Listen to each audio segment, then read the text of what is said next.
Hey folks, it's Maxie here. Welcome to a behind schedule video, but to be fair, we can actually talk about present day events. Well, who'd have thought? Just quite a week for wrestling, that has to be said. I don't particularly watch WWE these days, but obviously keep up to date with social media. That's a good thing about it. I think realistically in this day and age, there's just that much wrestling to consume that it's hard to stay on top of like watching like a full Raw, SmackDown, NXT, and that's just WWE on whole before you add in AEW, etc., etc., etc. But what a week for WWE, I feel. All positive, it seems, after Backlash from Puerto Rico. Great reception for Bad Bunny, and the one that just made me so happy, Savage Vega was cool, but having that pop for Carlito, man. Like, just, he was one of my favourites when I got back into wrestling. If anyone has ever a wrestling forum, my username was based on Carlito. I was a big Carlito guy. I got back into wrestling in 2006, and of course, from then on, it all went downhill for Carlito. But no, it's good stuff there. Even covering the draft, there's a lot of promising talents up from NXT that I'm really excited to watch them progress. You know, the likes, and I've always said this, I feel like they've got the next Miz and Grayson Waller. I think the sky's the limit for just how much of a jackass that he is. So excited to see how he does. Pretty Deadly up there. So many others that I've probably forgot because I don't have a list in front of me, but good to see that. And then of course we obviously moved to AEW. A really strong Dynamite this week with the steel cage match, and obviously they're building up to Double or Nothing. They've got the pending Who You Believe, the possible £1 billion television deal, 5 years, 200 million a year apparently, from Warner Bros. Discovery. That's quite cool. Obviously they're not very secret Tony Khan mega announcement of a new TV deal you'd expect. It's going to be Collision being confirmed, but that's the thing, everybody's getting uptight on, it's another big announcement. No, this one actually is a big announcement, just a lot of the other ones have maybe not been quite worth the hype, but it'll be interesting to see how it's received, how the ratings are, if the whole stuff with CM Punk happens. It's looking likely with Samoa Joe. I'm going to leave you one question before we start this episode. Everything's come out about Edge, or it looks like he's World Heavyweight Champion or retire. I still think he's going to AEW. I don't know why I think he's going to AEW. I think my links are just Christian, Harwood and Wheeler. And I just have a feeling I think he's going to have a short run there, and then he'll get back to WWE and finish it up there. It sounds mental, it's probably crazy, but it's just a feeling. Is anybody else feeling that way, or am I just absolutely mental? But anyway, on to TEW. So we're here with the Halloween Horror Show. This is going to be our third Halloween Horror Show. We last year had the main event, which saw Jon Moxley take on Walter for the AEW World Championship. Logan Paul against Danhausen was in there as well. So the last couple of episodes were backed up quite back to back, so I've had a good wee break before booking this. So a lot of stuff is kind of like storyline related, and maybe it would be better off in a Dynamite or a Rampage or a Carnage, but I feel like if we put it on this show, then it gives you an idea of where I'm going to go with certain things to look out for. And I'm hopefully now going to have a run where I'll be booking in quick succession the likes of Full Gear, Crown and Glory, Winter is Coming, and that'll take us into 2027. So the good thing is that obviously when this finishes, I need to go and start working on my brackets, because obviously we've got the Brody Lee Memorial Cup, we've got the Trios tournament, and all that stuff that'll be taking place, obviously leading to Crown and Glory, and there's a few big turning points going forward with storylines. So without further ado, we'll crack in. Hope you enjoy it. This is the 2026 AEW Halloween Horror Show. So we are in the MetLife Stadium. We've sold out 82,000. Pretty cool, we can do that for an average pay-per-view. And I decided to start off with a 6-man match for a shot in the TNT Championship in the future. These 6 guys have all kind of had like matches against each other. They've all crossed paths over the last 4 weeks, and that's been the likes of Bryan Danielson, his protege Daniel Garcia with Jack Perry, Ilya Dragunov, Swerve Strickland, and Pac. The recent matchup was Bryan Danielson versus Pac on Rampage. And so here we decided to have a good matchup that saw the American Dragon defeat Daniel Garcia, Jack Perry, Ilya Dragunov, Swerve Strickland, and Pac in 1750 when he submitted Pac with the cattle mutilation. So an 80 rated matchup here, not too bad. You can see they're all quite similar in terms of performance, where with the most over there. I think we're a wee kind of issue with a lot of these guys where they are super talented, I'm mega high on them, but they have the pop cap, and it's the pop cap that hinders them. But overall, as I say, good showcase for them in the opener, and that will mean we will see Bryan Danielson challenge for the TNT Championship down the line. Of course, currently held by Keith Lee. Would you like to see that? Let me know. Next up, we had a matchup for the All Atlantic Championship, and it was a matchup that saw the recently turned babyface El Hijo del Vikingo taking on Carmelo Casanova. So with this one, it was just a case of Vikingo turning babyface. He was aligning with Cody Rhodes and Walter in matches against the Super Elite, and he decided to get a match up here with Casanova. I really just wanted to put the two of them together to see how they did. Didn't want Vikingo losing, so we had him win, but it was via DQ. These guys had superb wrestling and good heat. 80-80 matchup, I think it would maybe been a bit an 85 or an 86, but of course the lack of psychology is a massive penalty. But it means that Carmelo is still the champion. And after the matchup, we've got Vikingo. He's happy, he's winning. Casanova's nowhere to be seen, and running down to beat the hell out of Vikingo and finish up with the wing clippers. It is, of course, Garza Jr. So Garza, of course, moving over to the Dynamite brand, and he is accompanied by his new manager, which is that damsel. It is Quinn Mackay. So 85 there, and a nice little feud, I think, going forward between Vikingo and Garza Jr. Next we got a promo, and it is from Chris Bay, and quite recently on Dynamite he decided to finally make the chance to turn his mentor babyface as he beat down the former leader of the Bullet Club, Prince Devitt, or is, of course, Prince Devitt leader of the Bullet Club. Where is the Bullet Club reigning at this moment in time?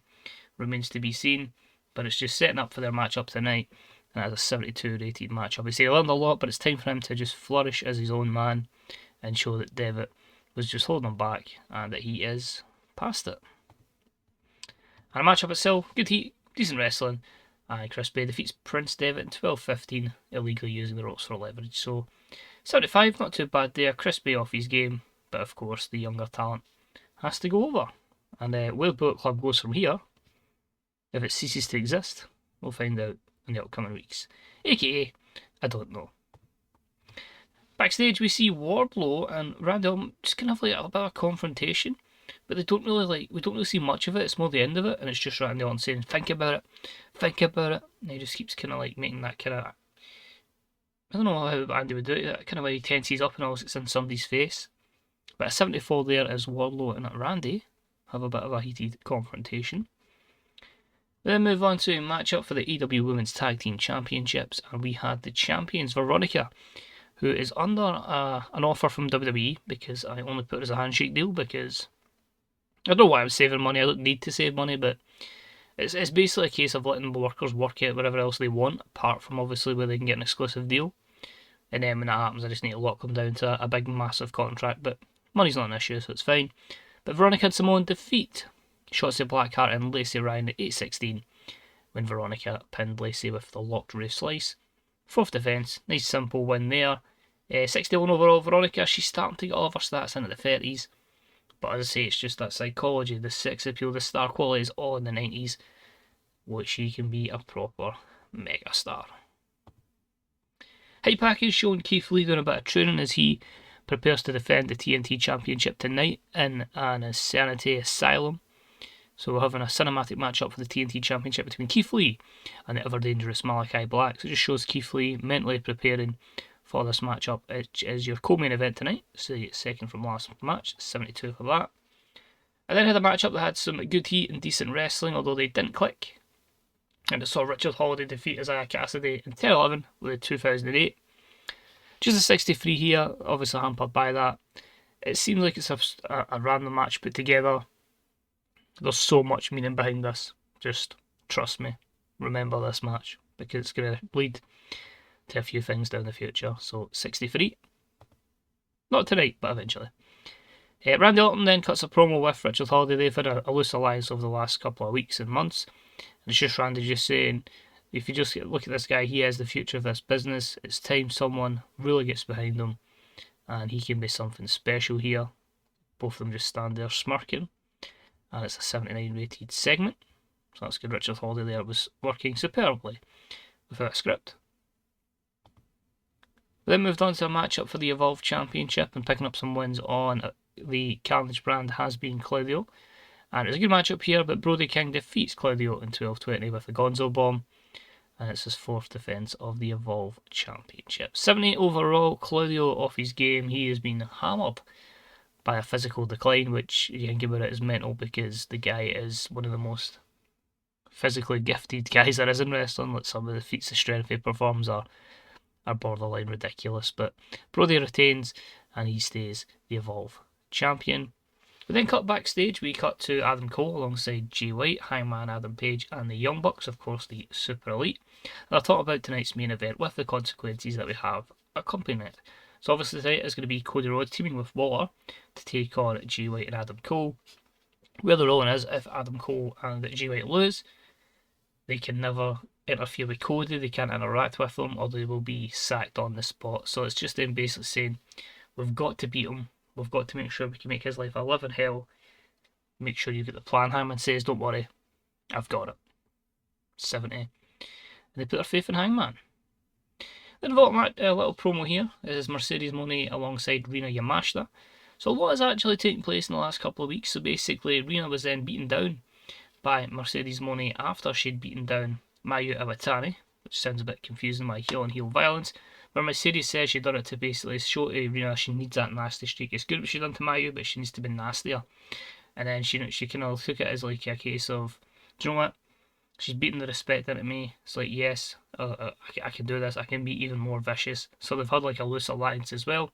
And Mercedes says she's going to take everything she can with Rina to just show that she can be a proper badass. And obviously that's going to benefit Mercedes as well, because she'll then have an ally. She'll also then have somebody to watch her back when she does those dastardly things. Aligning with Mayu Iwatani, of course, is Kairi Hojo. So these two teams will take place a tag match coming up next. So 72 for your segment there. Obviously, Rina struggled off script, which is fair enough. I expect the match to deliver. I've got high expectations for it. It didn't quite make it because of the injury, but we had a superb wrestling match here. Great heat. And the winners were Mercedes Moné and Rina Yamashita as they defeat Mayu Iwatani and Kairi Hojo in 22:10, when Rina defeated Mayu using the ropes for leverage. Mayu head and shoulders above the rest, that's obvious, in 96. Only 83 overall though, because Kairi has sustained a strained bicep. So I'm thinking that probably would have been high 80s. But hopefully that's something that Kairi can work through, or we can easily just let her rest for a couple of weeks. We'll maybe do like a beatdown angle and allow Mayu to tackle Mercedes and Rina. Thanks, TJ. We then had the first defence of Demi Bennett's AEW World Championship reign. It was Riho who stepped up to the plate. And it was a superb matchup that saw Demi defeat Riho in 12:21 with the Riptide. 82, simple, effective matchup. Good to see no psychology penalty. That was a bit of a concern. But I felt like with Demi, it just had to be an easy victory to start off the reign. Somebody that had a couple of wins behind their belt, a bit of momentum. And Riho was that challenger, but not going to lose the title within a month after the run she's had to get there. We then have a promo from Mike Mizanin. So Miz got released from WWE's contract was up. While he is an active competitor, there is no plans for him to work matches. There's no plans for him to be an active competitor. He might do like if he does wrestle a match, it'll be like a special kind of one-off or a gimmick kind of thing, but he's purely here as a mouthpiece. I'm going to do something like Mike Mizanin Enterprises or something, so we'll see what we can do. But having him basically being a modern day Bobby Heenan, Paul Heyman, etc. But just won't really get too physical. So a 73 for that. He's still kind of scouting talent on like Carnage, just so he can work with the younger talent and then eventually ascend to the main two shows. We then had the Asylum Insanity match, which was superb, and it saw Malakai Black defeat Keith Lee in 1817 mil Black Mass, meaning that Malakai Black is your new TNT champion. 83 overall. Malakai benefits from a new move, the cinematic style paid off, and the production values added to the cinematic matchup. I feel like, believe it or not, despite the fact this save started 2021, possibly. But I don't even have to scroll down in TNT Champions. We haven't had many, so considering that to the hot potato that you get in AEW at the moment with that belt, it's been a lot differently booked here. But a short reign for Keith gives Malakai his first reign with the belt, and really excited to see what we can do. And obviously confirms a couple of weeks' time, or next week, and video-wise, the TNT Championship on the line. Malakai Black versus Bryan Danielson. There you go. Our main event had an exceptional matchup. Walter and Cody Rhodes defeat Jay White and Adam Cole in 25-33 when Cody Rhodes pinned Adam Cole with a crossroads due to a botched interference from Hangman Adam Page. So a Hangman did stick to his word, but a little mistake, and that has caused Cody Rhodes to win and defeat Adam Cole. So a 90-18 matchup here. 3 great performances. Adam Cole a little bit lacking, but it confirms one thing. Main event, the Full Gear, the final chance, the final opportunity. Walter versus Cody Rhodes. It's now or never. Surely this possibly is a chance for Cody Rhodes to finish the story.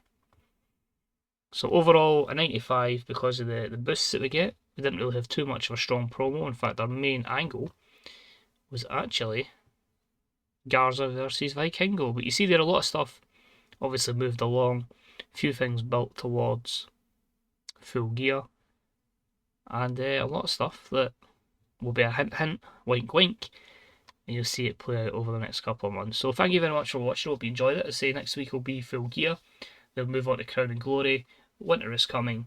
And then after that we'll do our usual review of the top 500, all the awards, etc. I might do a solo video after that, just looking over at WWE, just to give myself a little bit more time to kind of work out what I'm going to do going forward. If I'm booking plans into 2027. It's one of those ones, I'm enjoying the save and I really, really want to get all the achievements in this game, which after the reset means I just need to keep playing. But I want to at least get to 2030. That's the aim. I want to really echo in a new generation star. So, thank you very much for watching. Check out the Fantasy Bookers subreddit, Good Dog Software forums, and I will see you next time. Thanks very much. Bye bye.